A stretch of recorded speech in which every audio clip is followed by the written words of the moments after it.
Hello, everybody, and welcome back to the Nerds Only podcast. You are here with your hairiest host, Mother Goose. And also I can't think of any fun things to say, but me, Josiah, the other host. Let's go. We've got a lot that we are super excited to talk to you about today, but I think the big ticket item is the Stormlight RPG. Got announced yesterday at the time of us recording this episode, and it is officially the Cosmere RPG. I'm so cool. hyped. Yes, such a cool thing. I'm very excited for this RPG, tabletop RPG. Yeah, and they were so sneaky hiding it as a Stormlight RPG. Like all the art that came out, every time they referred to it leading up, Stormlight RPG. They were very clear. And then they just pulled the little rug under us. Such a Brandon Sanderson thing to do. I know. He loves to be like, hey audience, look at the super cool thing I did. I know you're expecting something entirely different, but I did something way better. Which is better. Amazing. Yeah, for sure. So with that, really the big two things at the beginning is obviously we are getting a Stormlight Roshar book, and then we are getting a Mistborn book. What planet does Mistborn take place on? Mistborn takes place on Scadrial. Scadrial, thank you so much. And then pretty soon we're going to be getting an Elantris and a Warbreaker book as well. They won't be here at launch from what I know. I think there is going to be some Elantris options, but the full book won't be out. Right, I think it was 2026 when those are supposed to be coming out. Nice. Which, just for context, for anyone listening that doesn't know Brandon Sanderson's work, the majority of his novels take place in the Cosmere, which is pretty much just like a galaxy that they're all connected. It's the same galaxy. They all share a creation myth, but that doesn't mean they all share like the same magic system. There's similarities in all of them, but they're all still unique. Yes, each story happens in its own separate universe, but there are people called world hoppers that visit each one, and some of the stories are interconnected with larger characters who are a bit more powerful. So, yeah, it's very cool. Right now it's in a fantasy-esque genre, but something Sanderson also does with his books is he makes eras. So there's Era 1 of Mistborn, which is the first 3. Then there's Era 2 of Mistborn, which is kind of like a Western type. So The books do evolve like into different ages over time. So it may turn into sci-fi, fantasy type thing. Who knows? Yeah. Which I think is why I'm so excited for it to be a full Cosmere RPG, because it's going to give so many more options than just a Stormlight RPG. Oh, for sure. Being able to, because for the Stormlight RPG, you can either be an Artifabrian, a Shardbearer, or a Lost Radiant. But later on in like Scadrial, you can be like an Alamancer or a Feruchemist, however you say it. Like it's going to be crazy the amount of options you can take, and especially if we get into a point into the book series where all the worlds are kind of colliding with one another, you could have like an Alamancer, a Shardbearer, someone from Elantris, someone from Warbreaker. It's good. The future's gonna be very cool for this tabletop role-playing game. Very excited. Yeah, so all of the magic systems, as far as I'm aware, are powered by something called Investiture, which, again, as I mentioned earlier, that's kind of the connection between them, but then they all do different things. Like, for example, the Knights Radiance, each Radiant Order has 2 surges. So, for example, the Windrunners have the surge of gravitation and the surge of binding, which allows them to change the direction of gravity, which lets them fly, essentially, and then binding lets them connect things together. But that is completely different than, the Mistborn system, which you've actually had a chance to read the Mistborn books. How exactly does their magic work there? So the technical term of the magic is called allomancy. Basically, they take in metals, like they swallow metals, usually in vials, and they burn the metals. So basically, I think if you burn tin, that like heightens your senses. I know there's metals that if you burn, it pulls you toward metal or can push you away. There's metal that will increase your physical characteristics, making you like inhumanly strong and tough. There's metals that'll let you see into the future, called atium. Like, it's vastly different. Then Warbreaker's magic is completely different than that, and Elantris's worlds is, each one is completely separate and like different from the other, which I think technically is because of a thing called connection. Nice. But I'm not super certain on that. But yeah, each one is very different. For Warbreaker, I'm actually reading Warbreaker right now. I'm not too far into it, but their investiture they refer to as breaths, which lets them do a bunch of different things. Like they can assign breath to objects and then give those objects command. Like, I'm trying to think of something that's not super spoilery. We see the God King, and people like create platforms for him to walk across using their breath. And then the royal family can like change their hair color. I assume that has something to do with investiture, but I'm not sure. I know that like there's one example where somebody gives breath to a scarf, and then they use that scarf to do something, but I don't want to really specify what they use the scarf for spoiler reasons. Yeah. But then what about Elantris? I haven't read that. How's their magic system work? So it's been forever since I've read it, so I may get some of this wrong. So quick disclaimer there. But I believe it has to do with symbols. They I think they draw symbols, then those symbols have inherent power. Oh, and yeah. that's kind of where they get their magic from, is from these symbols, I believe. Yeah. Anyway, my whole point of wanting to talk about the like different magic systems is just to show how many options that we are going to get within this RPG for character creation. Yes, it really is. Like, you can make, I'm sure once all of the different classes are out, or like the different types, I'll say they're contained to the planets. So like once Roshar, Scadrial, the 4 planets are kind of out. Yeah. The amount of class options are going to be crazy. Plus with it over time. So you'll have like the fantasy version. Then you'll have the more like Era 2 of Mistborn has like guns. Yeah. And then like I'm sure Era 3 is going to have some sci-fi stuff. Yeah. And so it's going to be very wide reaching. Correct me if I'm wrong. Again, I haven't read Mistborn. What I heard is that Era 2 wasn't actually what he planned Era 2 to be. It was like a whole extra story that he created on top of the 3 eras he already had. So we're supposed to be getting 4.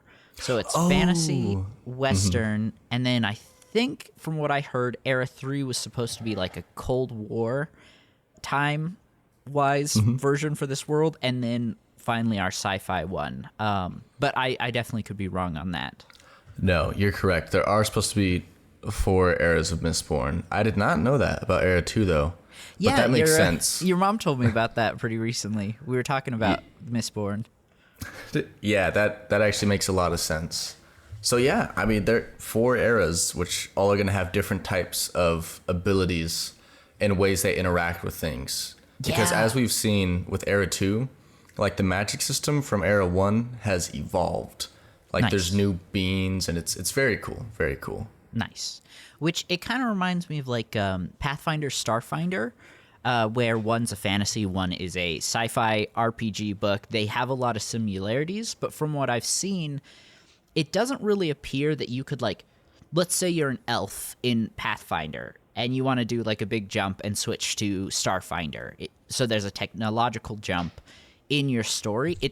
It's possible, but it seems like there's so many different rules changes between the two that it's not really great. It's not a good way to do that. So I think the Cosmere RPG, being just one contained RPG connected to all his stories, is going to give us that ability. We could, you could play the Heralds from the Stormlight Archive and start in the beginning, and they're immortal, and you could just take them to the end of time if you want. And I love that. Yes, there's so many things you can do because of there's just so much options, which is going to be super cool. Yeah. Especially once it's in its kind of final stages and it's kind of complete in a sense. Like, you're going to have an extremely wide range of situations, magic systems, peoples and cultures that you can interact with. And yeah, like, there are plenty of cases where it makes sense for a character to be immortal. So it's very cool, very exciting. Yeah. And I think there's two major things I want to talk about before we move on, and of course anything else you want to bring up. Something that they're adding, it seems like it's going to play very similarly to D&D. However, they're adding a new dice, which is just a d6, but it is called a plot dice, which has 2 blank sides, 2, I think they're called opportunities sides, and 2, I can't remember what it's called, but it's like a negative side. So the GM can have you roll like a typical D20 for your challenge rating, but then you can also have your players roll a plot dice to affect it. So maybe the challenge rating is like 13 and your player rolls a 15. So they pass the challenge rating, but they roll a negative on the plot die. So they are going to pass the check, but there might be negative consequences because of it. That's cool. Which I did see that a little bit, which I liked. Because I feel like these tabletop, or the Cosmere's tabletop role-playing game, is going to be a bit more narrative-driven, if that makes sense. Yeah. Like, I feel like the DM, GM, whatever they decide to describe it as, is going to be trying to actually tell a story. Instead of sometimes in sometimes in D&D, it's just, oh man, there's this dungeon, y'all can just explore it. You can roleplay a ton if you want, but it's not always really narrative driven. How do I get my really players to the next combat encounter? Yeah, exactly. Like, I guess I'll make them talk to the chief if they want to, and then he'll put them into the combat. Blah blah blah. So I feel like it's going to be a lot more smooth, if that's the right word. Yeah. For Brandon Sanderson's RPG, because it's going to be a lot more plot heavy in a sense. Yes. Also, I lied. I just remembered 2 other things we should probably bring up.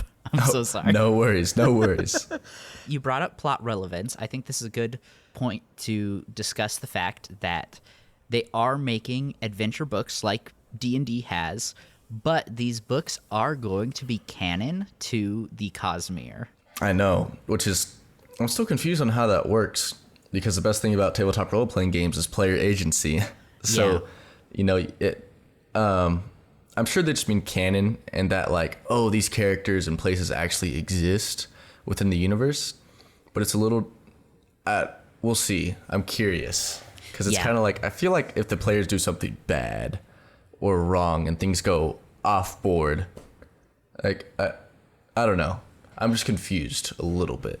I think, probably part of the big reason, I don't think either of us have ever played an actual, like, D&D adventure book. Everything we've played has been homebrew, right? I played Dragon of Icespire Peak and about halfway through Curse of Strahd. Oh, okay. In terms of, I guess, like, railroadiness versus letting players do kind of their own things, how did that go? So how it usually works is the players are given a goal immediately, and then their player agency comes in how they deal with the obstacles that arise, not in the overarching plot as a whole, because it's very simple. You're exploring Sword Coast. I think that's it. Oh, I know exactly what you're talking about. It's something like that, yeah. And you go from place to place, and you just need to do a certain thing, and then you progress. How you do that thing doesn't matter.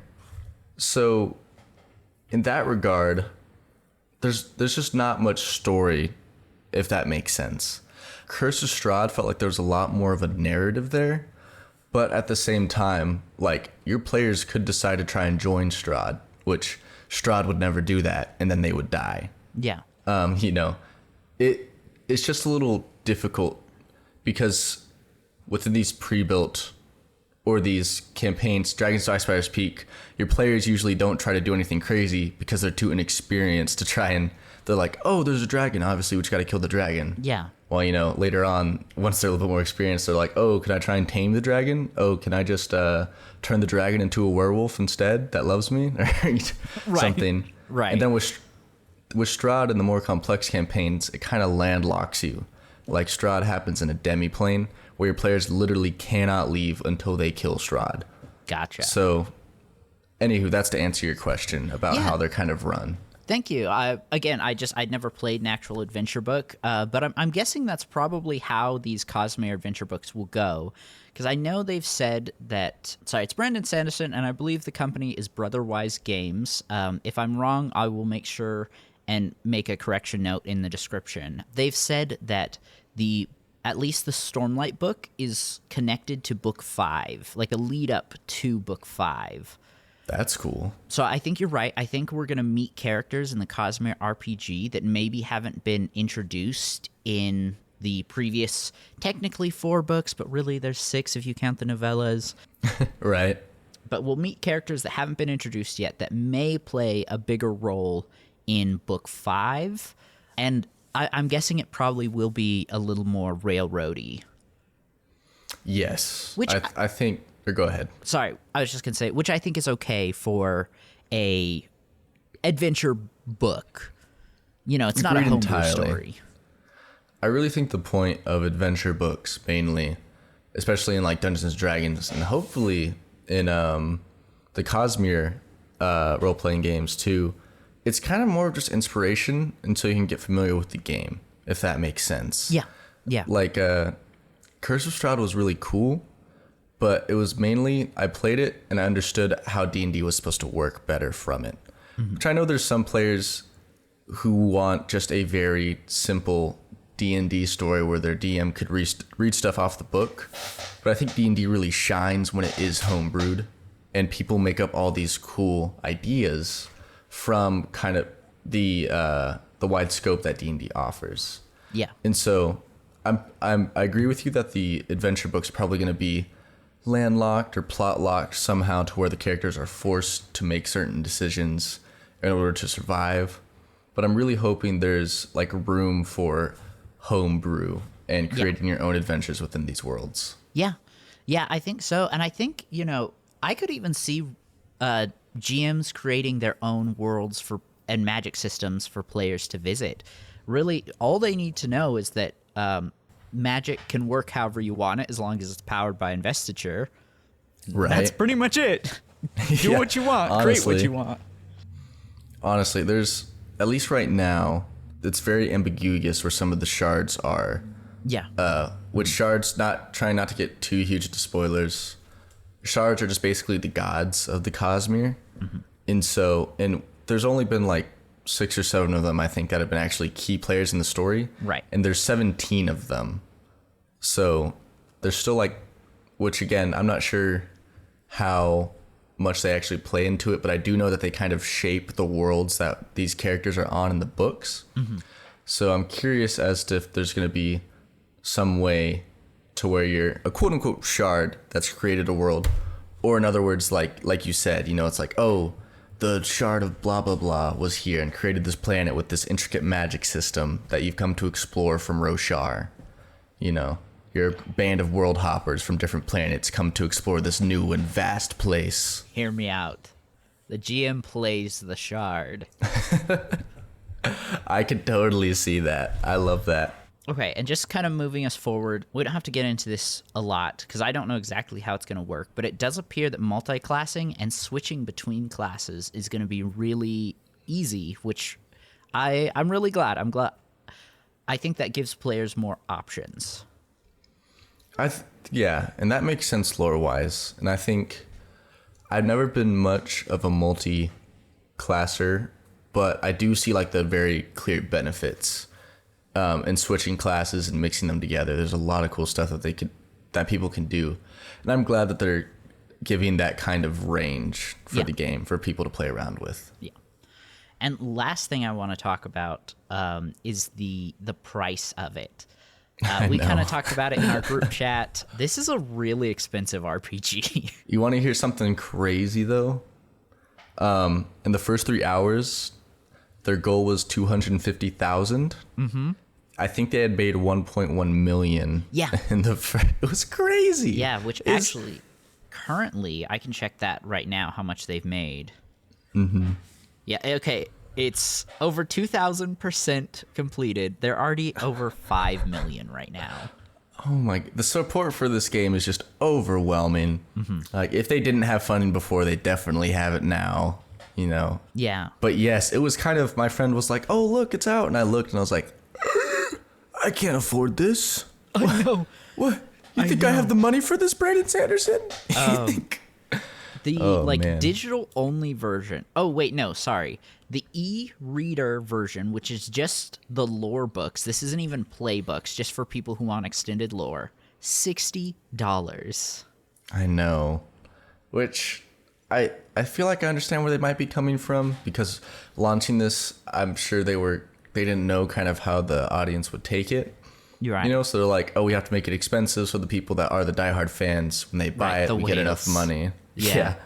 But then it's like, man, that's just a lot of money. The first, sorry, I'm just going to go through these. So if you want physical books of those, just the lore books, $95.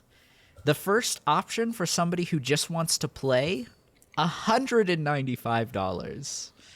The Game Master bundle is $295. And then if you want the Game Master bundle plus some extra stuff, like some extra minis, extra dice, they call this the collector bundle, $385. That's just so much money. Let's just be real. The D&D books are $50 a piece.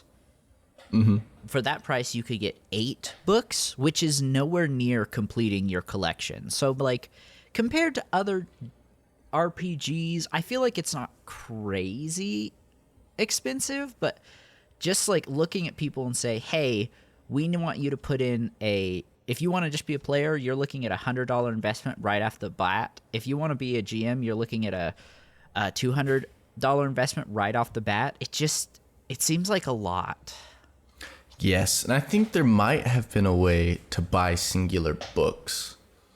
I'm not sure. I just remember I was looking at the website with my friend while we were at work, and we looked, and you could get $10 dice, or you could get $60 dice.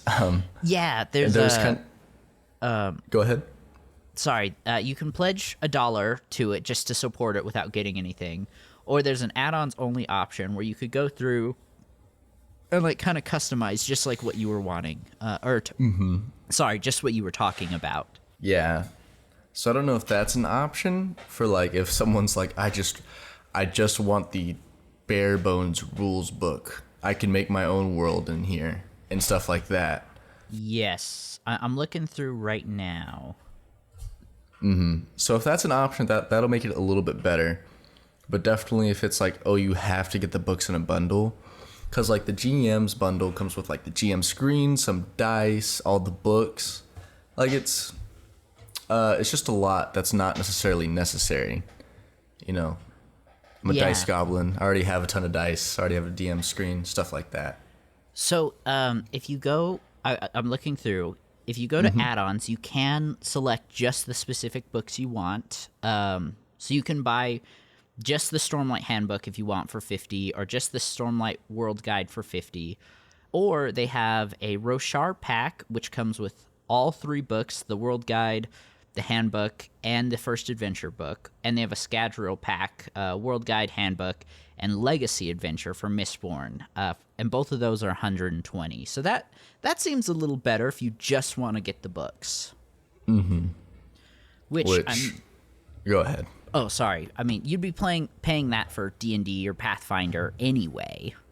Oh, for sure. For sure. I think that's a lot more financially viable.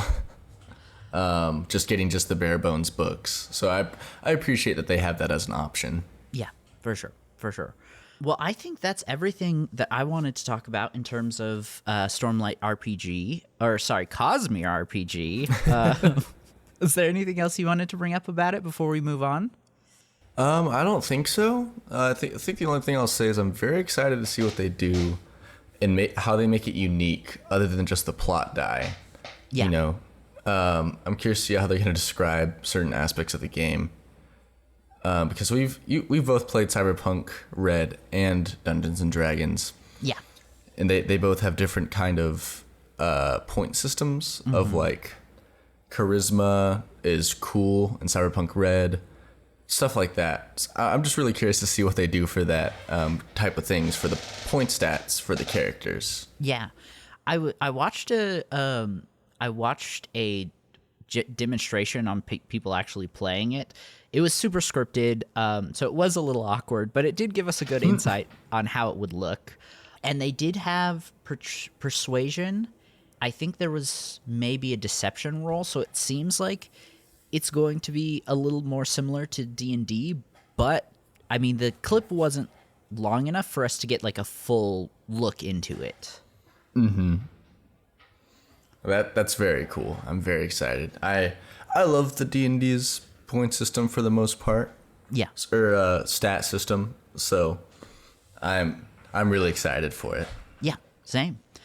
Well, you've been playing a new for you, old for other people, video game that you've really enjoyed. Why don't you tell us about it? Yes, I've been playing the game Celeste. I think it's made by Extremely OK Games, maybe? That sounds right, but I'm not while sure. you're talking about it, I can double check. Okay. So I was playing through Elden Ring and got destroyed by Radon one too many times. So then I went to Inscription, but I beat the first half of Inscription, and then it was a little difficult to get through the second half. I'm not the best at card games. So I was like, okay, I'm going to look on the store, and I found Celeste kind of out of nowhere. I'd watched Jerry play it a few years ago.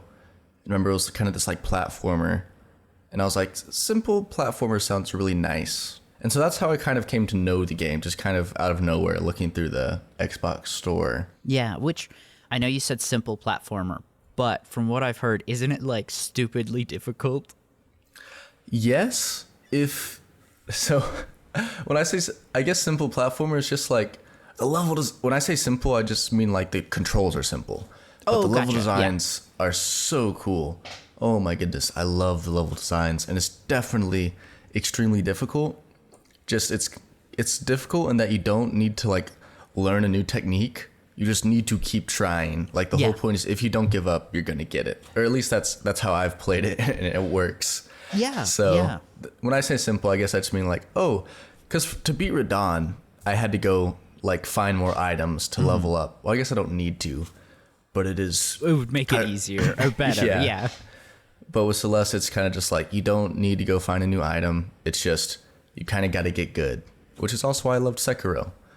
Anyways, did you find who made Celeste? Yes, Or like you who were the right. It producer was Extremely OK Games, and then also Maddie Makes Games as well. Awesome. I just wanted to give a shout out to those people real quick because they did a phenomenal job. Yeah. I love this game.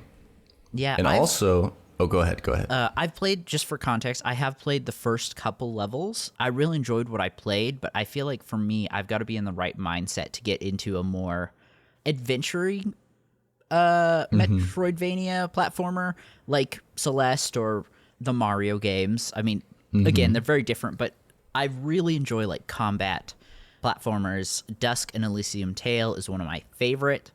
Hollow Knight, also amazing. But I feel like for me, just to get into one where it's more about the puzzle, more about getting around the world, I've just got to be in the right mindset. Oh, for sure. It's definitely... I wanted something simple. Yeah. You know, like Inscription was great, and then it got into... Even though it's still super basic, it got into a more... where you have to like actually make a deck.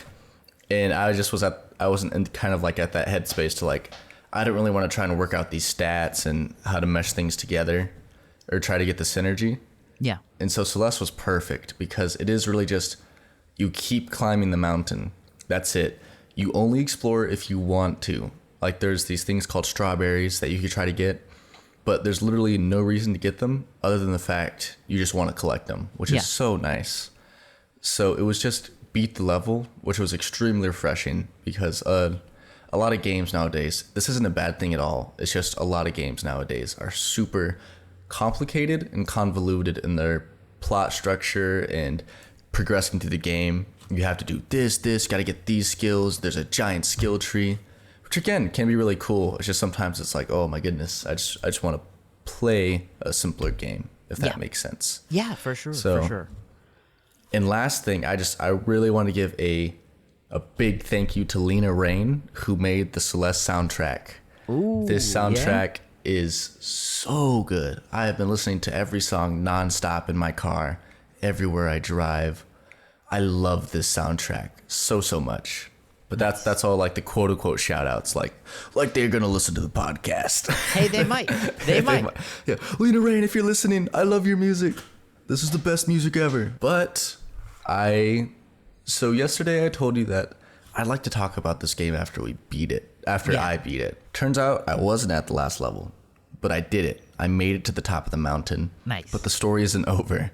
Oh. So quick disclaimer, there's more there, but I did make it to the top of the mountain. And When? go ahead. Sorry. When did Celeste come out? Let me look it up. I'm not sure. Maybe 2018. Yeah. January 24th, 2018.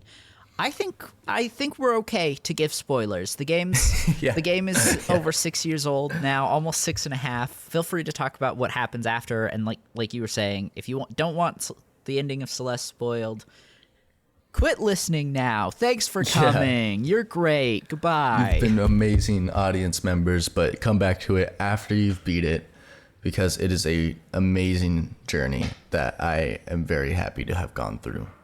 But man, yeah, so Celeste, what a game. It has beautiful graphics. The pixel art is just incredible. I don't know how far you really got into it, but some of the levels were just really stunning to look at. Yeah. So that is definitely a huge highlight of the game for being like a pixelated game. It looks gorgeous. The level design is incredible. Each level has like its own separate, not niche, kind of specific tool you have to use. Like one level you have to dash through these like star blocks, or blocks that have like stars in them, and they accelerate you. Anywho, each level, each own separate part of the mountain has its own different mechanic you need to learn and grow through. And that is really good. That's awesome. So let's talk about ending, and let's talk about story. Mm-hmm. Tell me a little bit about the story, and then you brought up that the ending isn't really the ending. Tell us about that too. So the story is that you're this girl named Madeline going to climb this mountain for no other reason than climbing the mountain. You've just dealt with something in your life. Something seems to have happened in the past. It's pretty obscure, but for some reason, you've decided, I need to go climb Celeste Mountain. Mm-hmm. And so you get there, and as you progress, you meet different NPCs that are fun to talk to. But as you progress further up the mountain, you come across this mirror. And in your reflection, there's like this goth version of yourself. Gotcha. Okay. Which you're like, whoa, that's weird. But then the goth version breaks out of the mirror, and now she's trying to stop you from climbing the mountain. Ooh, interesting. And so she's like an evil version of your character who's constantly trying to stop you from making it up the mountain. Yeah. What I love about the story is that instead of overcoming this evil part of you who wants to hurt you and make you fall, and she does eventually, you don't quote unquote forgive her and leave her behind. You don't overcome her or beat her. You just talk to her, and you learn to get to know her. You understand why she acts the way she does. Mm-hmm. And through that, they learn to start working together. And it's so cool. I love it so much. And there's this great part at the end of the story where basically your evil self, you try to confront, it's named The Part of Me. Yeah. Is the name of the NPC specifically. You try to confront her and say, hey, I'm leaving you behind. I'm happy for what you've tried to do for me, because you've kind of identified her as a twisted self-defense mechanism type thing, mm-hmm. brought to life by the mountain. But when you try to do that, it obviously doesn't go well, because she doesn't want to be left behind. And so she throws you back into the deepest part of the mountain. But down there you have self-reflection, and you have this super cool kind of battle between you and your evil part of yourself that you go through, which at the end, the two of you just talk, and it's beautiful dialogue. And I don't necessarily, you just got to play it because it's really well done. And then afterwards, you climb up the mountain together, and you reach the summit together. That's and awesome. It's really good. I love the game. So is that kind of the end where, like, you got to the top of the mountain, you thought that was the end of the game, you got pushed back to the bottom, and then you had to go back up together? No. So how you make it to the top of the mountain, and there's this great sequence where the credits are rolling, and it shows both you and your evil self going down the mountain, just having fun, kind of playing around as they go down. And at the end, there's this great scene with all the NPCs and friends you've made along the way. You make strawberry pie, which basically it takes all the strawberries you've collected throughout the game, and it quote unquote bakes the pie, and you all eat it together, and it's very heartwarming. That's awesome. But then it goes into chapter 8, where it's a year later, and now you've returned into the mountain. Ooh. So I have to replay through the game basically and search for these glowing hearts. Okay. To unlock the heart of the mountain. Oh, that's so awesome. I'm curious. I'm very excited and curious to see how that goes. But go ahead. No, just on that. Have you played any? Are the levels the same, or are they new levels? I think the levels designs are going to be the same because I did find one of these hearts accidentally once. Okay. I just couldn't reach it. Which is, so whenever you team up with your evil self, you basically have, I think you remember, there's a mechanic where you can jump and then you can press a button to like boost, basically. Yeah. You get an extra boost. So I'm thinking it's just going to, or go ahead. No, just now you can fully explore. Exactly. There's going to be places I can reach now that I have the extra boost and I'm coming back. So I'm pretty excited. I think it's going to be really cool. I was so happy there was more to the game. Kind of sitting on the summit, I was like, I teared up a little bit. I was like, oh man, it's over. This, I did it. I climbed the mountain. Surprise. But then it was like, it's not over. It's like you're going to replay through the game and then learn something new. And so I'm like, I'm here for it. I'm very happy there's more content. Hell yeah. But yeah, it's amazing. Go play it. Play it. Audience and me. Elijah, you play it. I play it. Or else I'll beat you up. Okay, so just as we kind of wrap up today, just a couple other things I want to mention. Rewatch Through the Good Place. Have you watched it yet? I haven't. I started it, but man, I watched a film 3 on it, and it was spoiled for me. And that sucks. Like the ending of season 1 got spoiled? Yeah, and just with that in mind, watching it, I was like, I already know what happens. And I'm not. I would. I would it, definitely recommend watching through the whole thing. Even though I knew the ending and what was going to happen, I still cry. Like, I always cry at the end of sitcoms. My funny little friends aren't going on their funny little adventures anymore. Right. But The Good Place hits harder than all of the others. I watched the finale last night at like 2 in the morning. Literally cried 4 times, 4 separate times during the episode, and not just like tears up, like full on bawling. Oh, well, I'll check it out then, because it is only season 1, and I'm almost done with Frieren, nice. So I will need a new show to watch. Nice. So I'll check. How many seasons are there? 4, and they're all like 12 to 15 episodes, so it's pretty short. Okay, that's good. Nice. I'll check it out. And also, because of our recommendation from our very first episode, 12 Games to Play Before You Die, Jerry recommended people play Doom Eternal. So I have been playing through Doom Eternal. It really is phenomenal. It's pretty good, guys. Jerry was right. Did you think Doom Eternal would be bad? No. I just okay. I've tried to play it quite a few times since it came out, and every time I'd play like 5-10 minutes and just be like, and then stop playing. But this time I really actually got into it, and I don't know exactly how far I am into the game, but I feel just narrative wise, progression of abilities and weapons that I've unlocked, I feel like I'm probably about halfway through, excluding the DLC. Right. I'm happy you're enjoying it. Yeah. How about you? Have you played it since we talked about it? I played it, I think I was at Jerry's house once, and I played for about an hour, and I was like, this game's the coolest thing I ever played. I think I was also 16 at the time, so I couldn't get it at home. That's fair. But that might not be a bad game to get into right now after I beat Celeste. Yeah. Yeah. Also, just another one. The Wolfenstein games, the new ones, are also really good. They're very similar. It's the same company. There are some differences in like the combat's flow. And then obviously the major difference is in one you're fighting demons, in the other you're fighting Nazis, which are arguably worse. Honestly. Yeah, both series are really good. I think you'll enjoy both of them. Well, those are my bonus things that I wanted to talk about. Is there any other bonus things you've been watching, reading, doing this week you want to bring up? Bonus thing? Frieren, Beyond Journey's End. Yeah. This show has exceeded my expectations multiple times. After watching so many edits on Instagram, I was like, and also the recommendation from you, Elijah. Hey, I'm good for it, right? Yeah, always giving the best recommendations. I checked it out, and yes, it is a amazing anime that is beautifully animated. Every scene is just a painting. I love how good it looks, and the story and characters are just phenomenal. I love everything about it. So that is my recommendation to you, dear listener.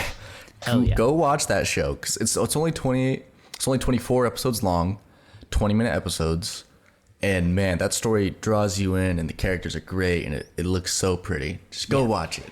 Watch it. Hell yeah. So, as a recap, I think today we talked about Cosmere RPG, Celeste, Right. Doom Eternal, Right. The Good Place, and Right. Frieren. Did I miss anything? Wolfenstein 2. Wolfenstein 2. Yes. That's the thank recap. you. I brought it up course, and of course. forgot about it. That's okay. I do that all the time. Hey, listeners, we love you.